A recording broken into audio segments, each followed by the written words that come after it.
नमस्कार बच्चों, इस वीडियो लेक्चर में हम लोग क्लास 8th एनसीईआरटी के कुछ इंपॉर्टेंट नोट्स डिस्कस करने जा रहे हैं। और जो ये नोट्स होंगे, ये चैप्टर का नाम है from trade to territory the company establishes power. तो बहुत इंपॉर्टेंट क्वेश्चन, बहुत इंपॉर्टेंट ये टॉपिक है।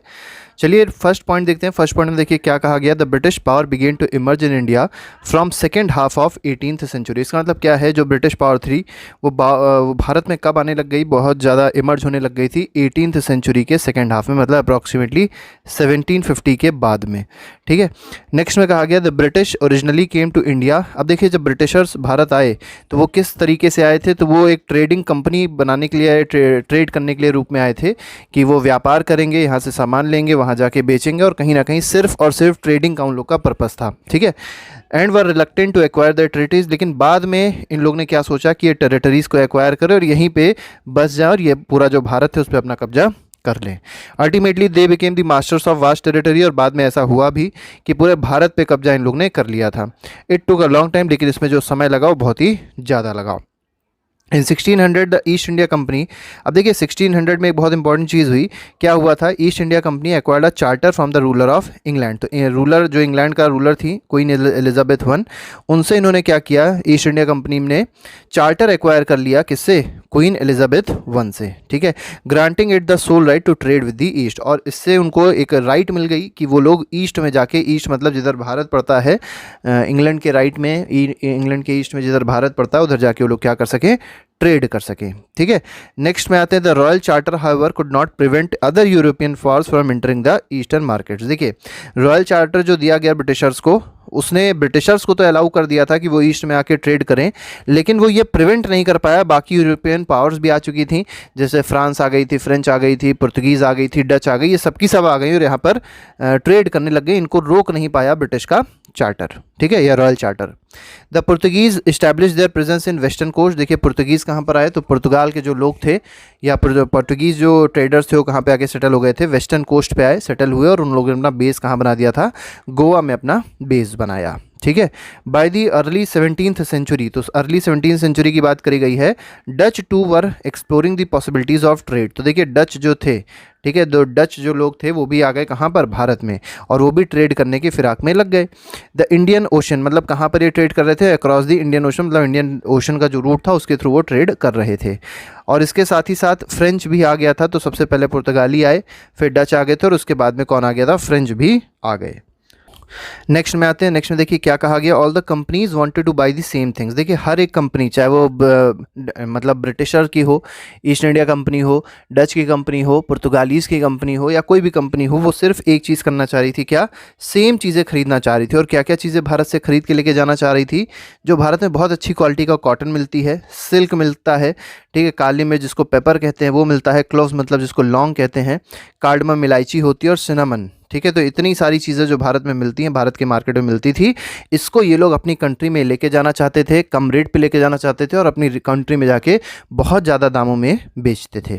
ठीक है, competition amongst the companies pushed up the price. और इससे हुआ क्या, क्योंकि सभी लोग ये चीज़ खरीद रहे थे भारत से, तो क्योंकि डिमांड बढ़ रही थी तो कहीं ना कहीं कॉस्ट भी बढ़ना वाजिब था। तो जो कॉस्ट थी इन सब चीज़ों की, ये भी बहुत तेज़ी से बढ़ गई, क्योंकि डिमांड बहुत ज़्यादा बढ़ गई थी और चीज़ें तो उतनी ही हैं, तो कॉस्ट बढ़ गई इसी वजह से इन सारे सामानों की। नेक्स्ट में कहा गया था first English factory was setup. देखिए पहली जो इंग्लिश की फैक्ट्री सेटअप हुई है वो कहाँ सेटअप हुई है, तो रिवर हुगली के पास सेटअप हुई है 1651 में। ठीक है, तो जो किनारा था हुगली रिवर का, मतलब ये कोलकाता में लाई करेगा, वेस्ट बंगाल में लाई करेगा, वहाँ पर सेटअप हुई पहली इंग्लिश फैक्ट्री। ठीक है, मतलब ब्रिटिशर की। Soon the trade expanded and the East India Company persuaded merchants and traders to come and settle near the factory। और इसके बाद धीरे धीरे करके जो ट्रेड था वो एक्सपैंड हुआ, और ईस्ट इंडिया कंपनी ने कई लोगों को, कई मर्चेंट्स को, कई ट्रेडर्स को परसुएड किया, मनाया कि आइए हमारे फैक्ट्री के आसपास आके सेटल हो जाइए और यहीं से आके ट्रेड करिए। ठीक है, East India Company begins trade in Bengal. फिर ईस्ट इंडिया कंपनी ने अपना ट्रेड बंगाल में स्टार्ट कर दिया। By 1696 it began building of fort. देखिए जो ब्रिटिशर्स थे, जो ईस्ट इंडिया कंपनी थी, वो क्या बनाने लग गई, फोर्ट बनाने लग गई, मतलब किले बनाने लग गई थी 1696 के अबाउट। ठीक है, जहाँ पे वो लोग रहते थे उसके आसपास क्या बना देते थे, किले बना देते थे। और साथ ही साथ it also bribe the Mughal official. जिसे मुगल के जितने भी अधिकारी हुआ करते थे, मुगल्स जितने भी हुआ करते थे, उनको घूस देने लग गई, जिससे उनको कंपनी की ज़मींदारी राइट मिल जाए। ठीक है, 3 विलेजेस में इन लोग को मेनली कंपनी की ज़मींदारी राइट चाहिए थी, वो इन लोग को इसी घूस से मिलने वाली थी। वन ऑफ दीज वॉज कालीकाता, और उसमें से 3 जो विलेजेस जो थे उसमें एक विलेज कौन सा था, कालीकाता था। बाद में इसका नाम कलकत्ता, और फिर अब इसका नाम क्या रख दिया गया, कोलकाता रख दिया गया। तो कालीकाता के बारे में आप लोग याद रखिएगा। नेक्स्ट में आते हैं। नेक्स्ट में देखिए क्या कहा गया है। नेक्स्ट जो है उसमें कहा गया द मुगल एम्परर औरंगजेब। अब देखिए औरंगजेब का यहाँ बहुत बड़ा रोल है।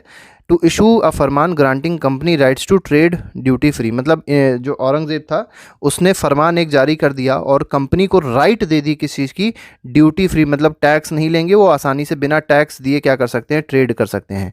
ये किसने दे दिया था, ये औरंगजेब ने प्रोवाइड कर दिया था किसको, ब्रिटिशर को। ठीक है। How trade led to battles, और फिर बैटल क्यों हुआ ये चीज़ आपको जानना है। जो ट्रेड हो रही थी, जो ब्रिटिशर ट्रेड कर रहे थे, फिर उससे बैटल कहाँ से आ गई। ठीक है, तो बैटल ऑफ प्लासी भी आप लोग देखेंगे। तो officials of the company who were carrying on the private trade were expected to pay duty. अब देखिए क्या था कि ऑफिशियल जितने भी कंपनी के थे जो ट्रेड कर रहे थे उनको क्या देना पड़ता था, टैक्स देना पड़ता था, बट दे रिफ्यूज़ टू पे, लेकिन वो रिफ्यूज़ कर देते थे कि वो ज़्यादा ताकतवर हैं, वो टैक्स वैक्स नहीं देंगे। ठीक है, which anger the nawab of Bengal, और इससे फिर गुस्सा कौन हो गया था, नवाब ऑफ बंगाल इससे गुस्सा हो गए, और नवाब का नाम क्या था, मुर्शीद कुली खान उनका नाम था। और इसके बाद एक बैटल हुआ जिसको कहा गया बैटल ऑफ प्लासी। तो मेन जो दिक्कत थी, मेन जो बैटल का कारण था वो यही था कि ये ब्रिटिशर चाह रहे थे कि उनसे टैक्स ना लिया जाए, टैक्स नहीं देना चाह रहे थे, जिससे जो वहाँ का नवाब था बंगाल का वो बहुत ज़्यादा गुस्सा हो गया, जिनका नाम था मुर्शीद कुली खान।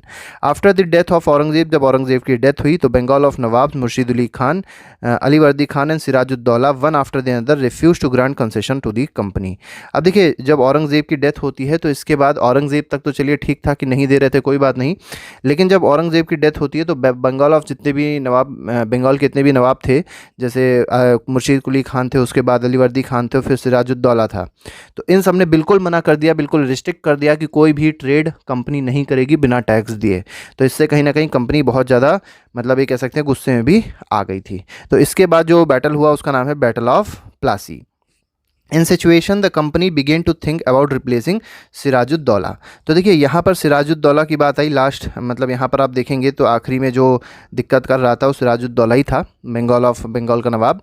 तो इसको इन लोग ने रिप्लेस करने की कोशिश करी, हटाने की कोशिश करी, किसने, कंपनी ने। ठीक है, दिस फाइनली, और इसकी वजह से एक बैटल हुआ जिसको कहा गया बैटल ऑफ प्लासी। तो बैटल ऑफ प्लासी एक देखा जाए तो सिराजुद्दौला किसके अगेंस्ट लड़ रहा था, ब्रिटिशर के अगेंस्ट लड़ रहा था, और सिराजुद्दौला कौन था, तो बंगाल का नवाब था। ठीक है, और इसमें सिराजुद्दौला की हार हो जाती है। For the company it was first victory in India, और कंपनी के लिए पहली विक्ट्री थी भारत में। ठीक है, नेक्स्ट में आते हैं Mir Jafar who has deceived Sirajuddaulah was made the new nawab of Bengal. अब देखिए जो सिराजुद्दौला वो हारा क्यों, तो हारा था सिर्फ एक इंसान की वजह से जिसका नाम था मीर जाफ़र। इसने ये कह सकते हैं गद्दारी कर दी थी। ठीक है, बहुत सारी चीज़ें बता दी थी ब्रिटिशर को। ठीक है, जो गुप्त जानकारियाँ थी फोर्ट के बारे में, किले के बारे में, वो बता दी थी, जिसकी वजह से ब्रिटिशर ने सिराजुद्दौला को हरा दिया। ठीक है, तो हराया, और साथ ही साथ नवाब ऑफ बंगाल बाद में कौन बन गया था, मीर जाफ़र बन गया था। लेकिन मीर जाफ़र से भी ब्रिटिशर बहुत ज़्यादा खुश नहीं थे। और क्यों खुश नहीं थे, क्योंकि ये ब्रिटिशर क्या चाह रहे थे कि मीर जाफ़र हमारी एक पपेट की बनकर रहे। पपेट मतलब जिस तरीके से उससे काम करने को कहे वो काम करे, जिस तरीके से जो भी कहे ब्रिटिशर वो मीर जाफ़र करे, लेकिन मीर जाफ़र ऐसा नहीं कर रहा था। इस वजह से फिर कंपनी ने क्या किया, मीर जाफ़र को भी हटाने की साजिश करी, और उसकी जगह किसको बैठा दिया, मीर कासिम को उसकी जगह पर बैठा दिया। ठीक है, when Mir Qasim complained he in turn was defeated in the battle of Buxar. ठीक है, और इसके बाद जो मीर कासिम था उसने भी बहुत सारी कंप्लेन करी, फिर उसको हरा दिया गया था, ब्रिटिशर ने उसको भी हरा दिया। कहाँ पर, बैटल ऑफ बक्सर में हरा दिया। After the battle of Buxar company appointed residents in the Indian states, मतलब जब बैटल ऑफ बक्सर ख़त्म होता है, ठीक है, जब पूरी तरीके से कह सकते हैं कि ब्रिटिशर ने कब्जा कर लिया बंगाल पे, उसके बाद क्या किया, कंपनी ने रेजिडेंट्स को अपॉइंट किया भारत के अलग अलग स्टेट्स में। दीज रेजिडेंट्स वर पॉलिटिकल और कमर्शियल एजेंट्स। ये थे कौन असलियत में, तो ये पॉलिटिकल एजेंट्स थे ब्रिटिशर के, या कमर्शियल एजेंट्स थे। And their job was to serve the further interest of the company, और इनका मेन मकसद यही था कि कंपनी का अच्छे से अच्छा, ज़्यादा से ज़्यादा फ़ायदा कराया जाए। Through the residents the company began interfering in internal matters of Indian states. अब देखिए रेजिडेंट्स क्योंकि भारतीय थे, उनकी मदद से क्या करती थी कंपनी, इंटरफेयर करती थी भारत के मैटर्स में, जो हम लोग के इंटरनल मैटर्स थे, चाहे वो रिलीजियस मैटर्स हो, चाहे कोई भी तरीके के मैटर्स हो, उसमें कंपनी क्या करने लग गई, इंटरफेरेंस करने लग गई। Soon the company force the states into a subsidiary alliance, और इसके बाद जो कंपनी थी उन्होंने जितने भी स्टेट से सबको सब्सिडरी अलायंस में लाने की कोशिश करी। ठीक है, नेक्स्ट पे आते हैं। नेक्स्ट में देखते हैं क्या कहा गया है। सब्सिडरी अलायंस आप लोग को पता होना चाहिए, एक अलायंस था जिसमें ब्रिटिशर जो थे वो क्या करते थे, अपने रंगरूटों को, अपने मतलब आर्मी को उन स्टेट्स में लगा देते थे और प्रोटेक्शन प्रोवाइड करते थे जिससे कोई भी उन पे कब्जा ना कर सके। और कहीं ना कहीं उनका मेन मकसद यही था कि आर्मी लगा दोगे तो जो भी वहाँ पे रूलर्स थे वो आगे काम इनके खिलाफ नहीं कर सकते, ब्रिटिशर के खिलाफ कोई काम नहीं कर सकते हैं। तो एक तरीके से स्टेट्स के जितने भी लोग थे उनको एक तरीके से रोकने का काम कर रहे थे सब्सिडरी अलायंस में लोग। नेक्स्ट में आते हैं कंपनी रूल एक्सपैंड्स। अब कंपनी रूल एक्सपैंड हुआ तो देखिए क्या बात कही गई है। When the company saw a threat to its political और economic interest it resulted into a direct military confrontation. In this we regard to give example of Mysore. देखिए कुछ जगह पे ऐसा भी हुआ कि कंपनी के अगेंस्ट बहुत सारे लोग खड़े हो गए, जैसे मैसूर में अगर देखेंगे तो हैदर अली, फिर टीपू सुल्तान, ऐसे ऐसे करके बहुत सारे रूरल्स खड़े हुए। तो इनके लिए ठीक है, ये इस चीज़ को कंपनी ने बहुत ख़तरनाक रूप में देखा कि उनको पॉलिटिकल और इकोनॉमिक इंटरेस्ट को वो कहीं ना कहीं घाव पहुंचा रहे हैं, तो इनको मिलिट्री कन्फ्रंटेशन के साथ किया, मतलब लड़ाइयाँ करी और इनको हरा दिया। ठीक है, Mysore had become powerful under the rulers like Hyder Ali and Tipu Sultan. देखिए यहाँ पर मैसूर की बात करी गई है, साउथ का एक बहुत ही इंपॉर्टेंट स्टेट हुआ करता था पहले। ठीक है, तो वहाँ के जो मेन रूलर्स थे वो हैदर अली थे, उस समय बहुत ज़्यादा पावरफुल स्टेट हुआ करता था मैसूर, और साथ ही साथ हैदर अली का लड़का जिसका नाम टीपू सुल्तान है वो भी बहुत पावरफुल रूलर था। दोनों के बारे में सुना होगा आप लोग ने। Company fought 4 Wars with Mysore, 4 war लड़ी है, याद रखिएगा, मैसूर के साथ कंपनी ने, मतलब ब्रिटिशर ने 4 लड़ाइयाँ लड़ी हैं। One only in the last the battle of Seringapatam. देखिए जो ओनली इन द जो लास्ट बैटल था मैसूर और एंग्लो के बीच में, या ये कह सकते हैं कि ब्रिटिशर के बीच में, उसको कहा जाता है battle of Seringapatam. Did the company ultimately win, और इसी बैटल ऑफ सेरिंगापट्टनम में ये जो कंपनी थी ये जीतती है और टीपू सुल्तान की इसी में क्या हो जाती है, डेथ हो जाती है, मतलब इनको मार देते हैं britisher. The company also subdued the Marathas in the series of war. अब देखिए जिस तरीके से मैसूर के साथ लड़ाई करी थी उसी तरीके से कंपनी ने या ब्रिटिशर ने किसके साथ लड़ाई करी है, मराठों के साथ भी लड़ाई करी है। ठीक है, बहुत सारे वॉर्स हुए हैं। From early 19th century the company pursued an aggressive policy of territorial expansion. और 1857 के बाद से, या कह सकते हैं उससे थोड़ा सा पहले अगर देखा जाए, तो कंपनी ने अपनी टेरिटरीज़ को एक्सपेंड करने के लिए बहुत ज़्यादा ये एग्रेसिव पॉलिसी ले आए थे, जैसे डॉक्ट्राइन ऑफ लैप्स आप लोग ने सुना होगा, जिसकी वजह से 1857 का वॉर हुआ था। तो अगला जो टॉपिक है वो है डॉक्ट्राइन ऑफ लैप्स। अब देखिए डॉक्ट्राइन ऑफ लैप्स क्या है, तो यहाँ पर 2 बातें आपको समझनी है। Under the governor general of Lord Hastings, तो जो लॉर्ड हेस्टिंग्स जब गवर्नर जनरल था तो उनके केस में क्या हुआ, एक पॉलिसी आई पैरामाउंट्सी की एक पॉलिसी आई, और इसमें क्या हुआ कि जितने भी कंपनी के स्टेट्स थे, ठीक है, जितने भी स्टेट्स थे उनको क्या कर लिया गया, एनेक्स कर लिया गया। ठीक है, बहुत सारे स्टेट्स को क्या कर लिया था इन लोग ने, एनेक्स कर लिया था पॉलिसी ऑफ पैरामाउंट्सी की। ठीक है, इसके बाद आते हैं, इसके बाद जो हुआ, इसके बाद जो सबसे इम्पोर्टेंट डॉक्ट्राइन आई, ये कह सकते हैं जो पॉलिसी आई, वो क्या थी, लॉर्ड डलहौजी की थी। लॉर्ड डलहौजी ने एनेक्स कर दिया था कई सारे स्टेट्स को, कई सारी जगहों को एनेक्स कर लिया था, कब्जा कर लिया था, और किस पॉलिसी से, डॉक्ट्राइन ऑफ लैप्स से। ठीक है, तो डॉक्ट्राइन ऑफ लैप्स से किसको किसको एनेक्स किया था, सतारा हो गया, संबलपुर हो गया, उदयपुर, नागपुर, झांसी, इन सबको एनेक्स कर लिया था। सबसे पहले अगर आप लोग से पूछा जाए किस स्टेट को एनेक्स किया था, तो वो है सतारा। नेक्स्ट पे आते हैं। नेक्स्ट में कहा गया कंपनी आर्मी। कंपनी आर्मी पे अब डिस्कशन करते हैं। When Warren Hastings became the first governor general of India. देखिए पहला गवर्नर जनरल कौन है, वॉरेन हेस्टिंग्स है।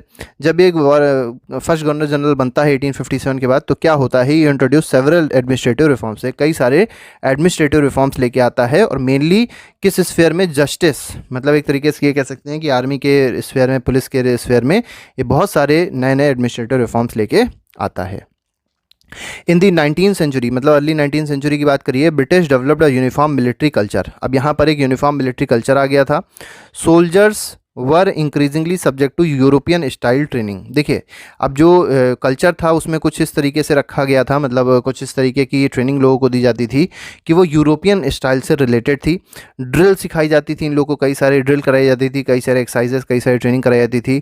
डिसिप्लिन सिखाया जाता था इन आर्मी के लोगों को या मिलिट्री के लोगों को, that regulated their life more than before. और इससे इनकी लाइफ में भी कहीं ना कहीं बहुत सारे रेगुलेशंस आ जाते थे, और कहीं ना कहीं कुछ ऐसी भी इन लोग को इन्फॉर्मेशन दी जाती थी, कुछ ऐसी भी नॉलेज दी जाती थी जिससे ये ब्रिटिशर के मतलब साथ रहें और इंडिया के क्या हो जाएं, खिलाफ हो जाएं।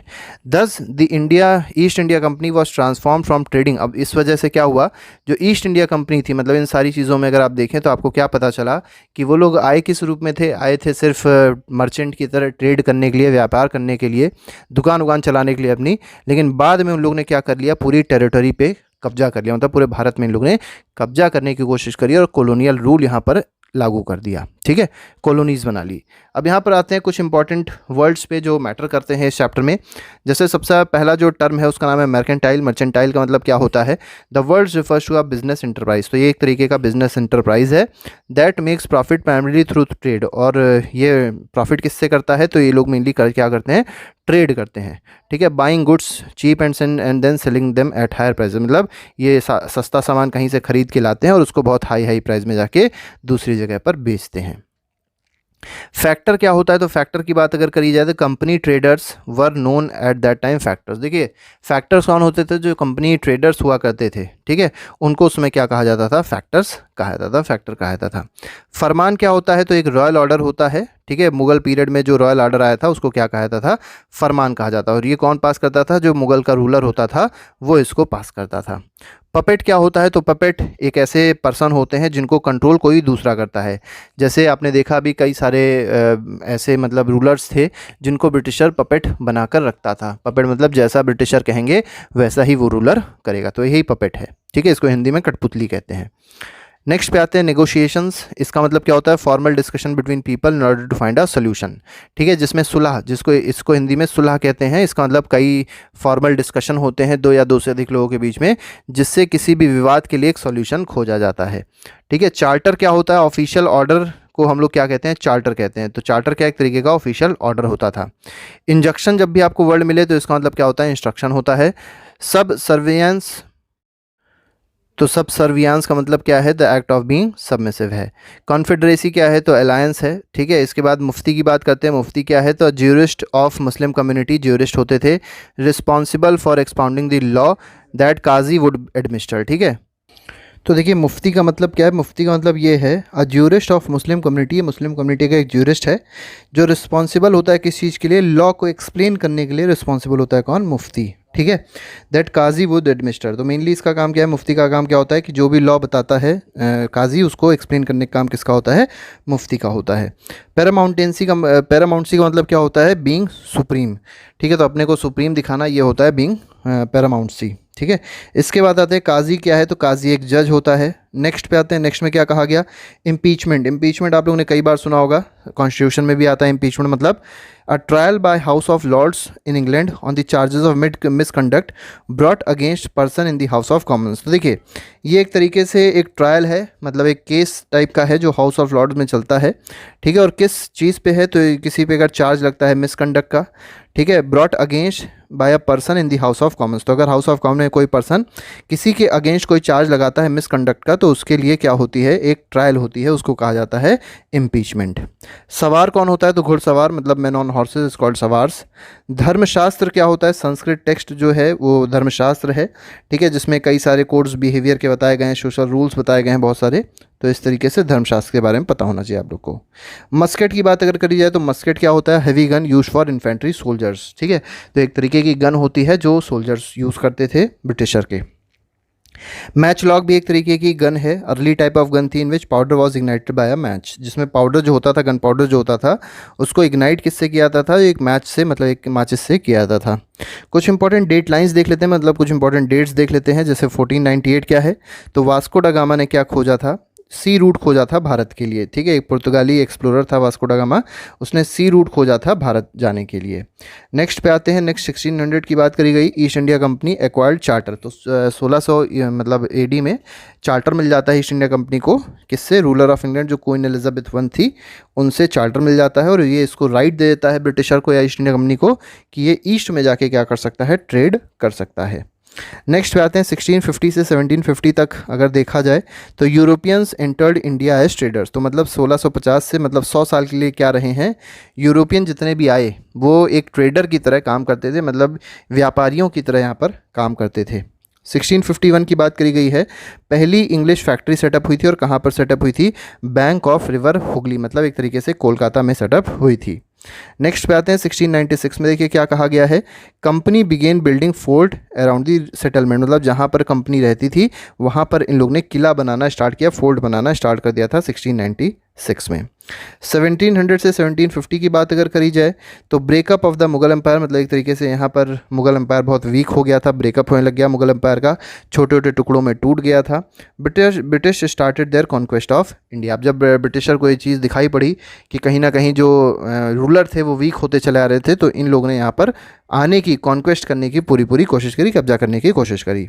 1707 में एक बहुत बड़ा इंसिडेंट होता है और मतलब एक तरीके से औरंगज़ेब की डेथ हो जाती है, और यहीं से 1707 के बाद से जो मुग़ल था वो पूरा समाप्त होने लग जाता है।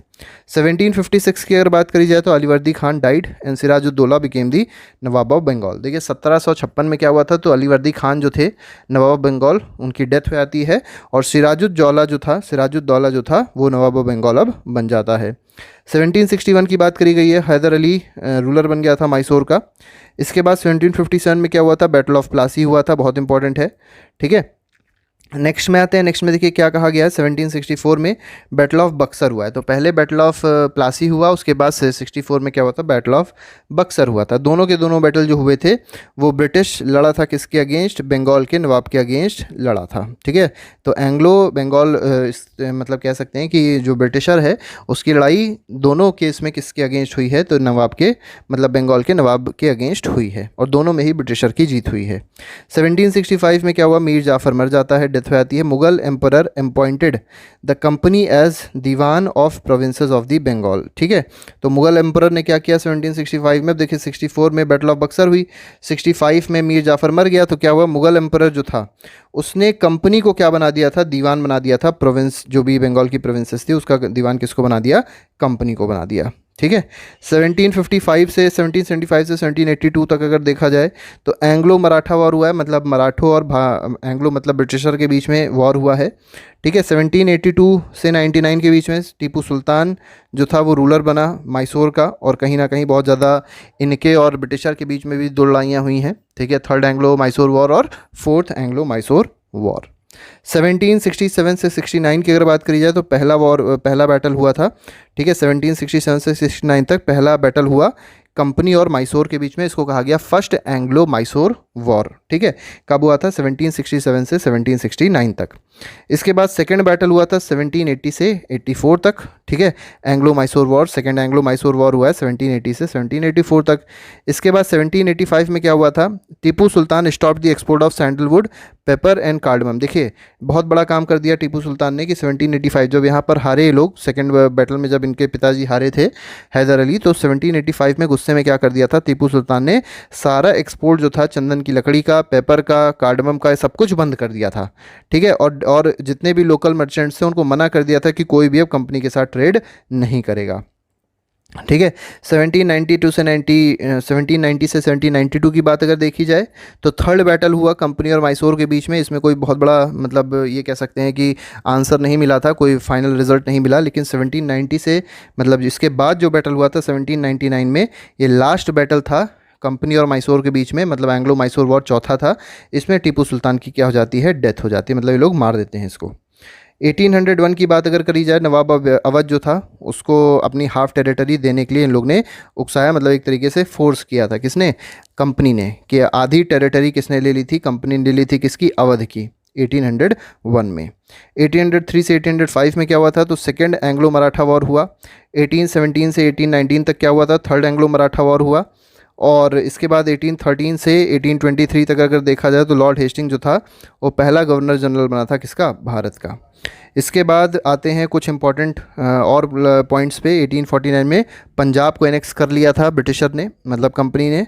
1848 से 56 में डलहौसी जो था वो गवर्नर जनरल बन गया, तो उसने क्या किया, डॉक्ट्रिन ऑफ लैप्स स्टार्ट करी, जिसमें पहली जो कंट्री थी, पहली जो स्टेट थी सतारा, उसको एनेक्स कर लिया था 1848 में।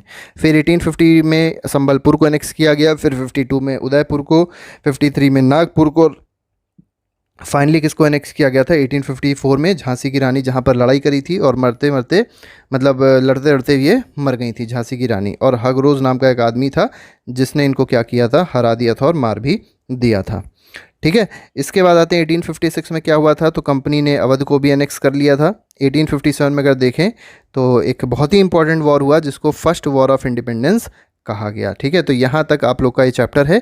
इसके बाद फर्स्ट वॉर ऑफ इंडिपेंडेंस में क्या हुआ और आगे की बात हम लोग आगे के चैप्टर्स में करेंगे। तो अभी के फिलहाल नहीं रखते हैं, ये पूरा नोट्स आप लोग को हमेशा हमेशा के लिए तैयार रखना है जिससे आपका एग्ज़ाम अच्छे से अच्छा हो सके। तो अभी के लिए फिलहाल नहीं, thank you very much, good bye, जय।